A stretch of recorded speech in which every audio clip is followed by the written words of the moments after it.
This time of year with the holidays approaching, the temperatures dropping, probably the biggest thing is inattention by family members and people on the whole.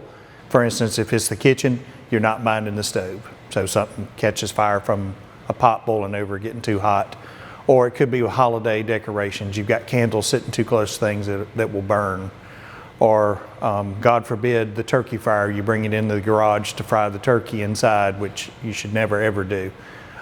Just those sorts of things. It's exciting that we have LEDs now because we're not pulling so much electricity through the lines, but there again, sometimes that kind of causes people to get a little complacent, thinking, well, it's not as dangerous. No matter what it is, if it's plugged in, there's always a danger there.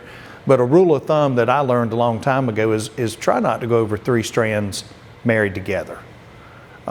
But because then you would start to put a load on wherever you're getting the power from, be it an outside receptacle or drop cord or what have you. I would say the projectors, the blow up features and those sorts of things you see out there now, they allow a lot of creativity. For one thing, the projectors keep people off the roof, so you're not falling trying to put lights up on the house or put them up in a tree or some other area off the ground. And that keeps you safe all the way around. With the projectors, you don't have to chase burnout bulbs or other problems. So that's good all the way around. But for the people who like the traditional stuff, like we mentioned, the LEDs make things cooler and safer than they've ever been.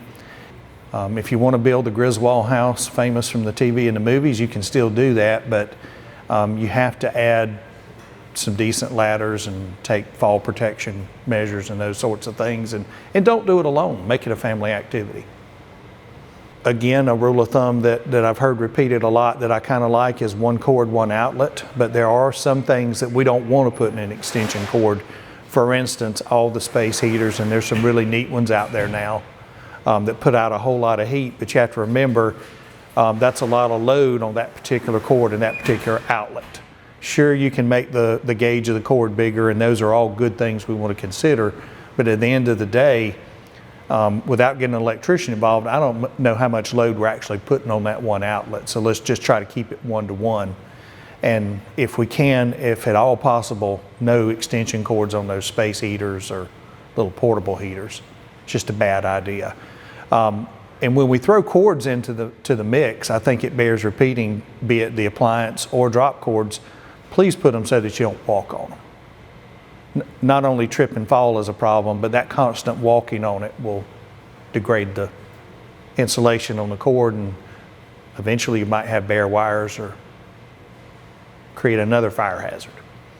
The Christmas tree lots do a wonderful job where those trees are sold about educating you on when you pick it up from the lot, you need a certain period of time to get it home and then get it in a pot with water and get it stabilized. You need to really check it every day, because from the time you get it in the house, even before you decorate it, it's going to start to lose needles. And let's face it, it's the tree's been cut from where it was grown. It's dying, unless you're fortunate enough to have one with a ball. And if you're that fortunate, the same rules apply. You still have to add the water to keep them moist. This time of year is no exception than any other time of the year where we ask that you periodically check your smoke alarms. Some people prefer to change the batteries with a time change or with their birthday. Whatever your date is that you picked, use that. But you can literally go around the house with a broomstick if you can't reach them and just tap the button and test the smoke alarms. When you throw the cooking, especially the turkey sort of stuff in there, please don't cook them inside. Do it outside on the porch or at least 10 feet away from anything that might burn, not in the garage. And I see people do it. And even on a day like today, it's chilly outside. We don't want to stand outside in the cold, but that's the only safe way to do it.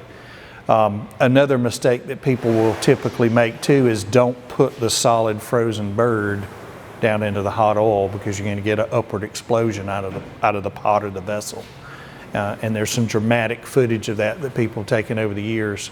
People not only start a fire, but you could be burned. Nobody wants a grease burn or to create a true medical emergency from that standpoint. The number one thing that gets the people in trouble with space heaters is they get too close to something that'll burn. Especially where people might be sitting around, sitting at a chair, sitting at the table or something, they have it down near their feet. It'll get nudged or pushed close to something that might burn. God forbid something gets draped across the top of it accidentally. A cover-up or a shawl or something, a newspaper, a magazine or something you're reading, that's disaster right there. So we want to keep them free and clear and is at least 3 feet away. Let's be mindful that the heating season started.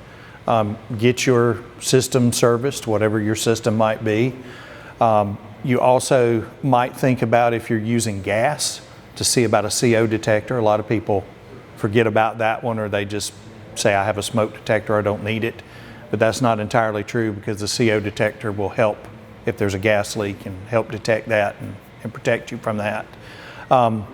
The one thing that is probably the cheapest in all this is change the filters if you haven't done it. That makes everything run better. On behalf of the Fayetteville Fire Department, please have a safe and happy holiday.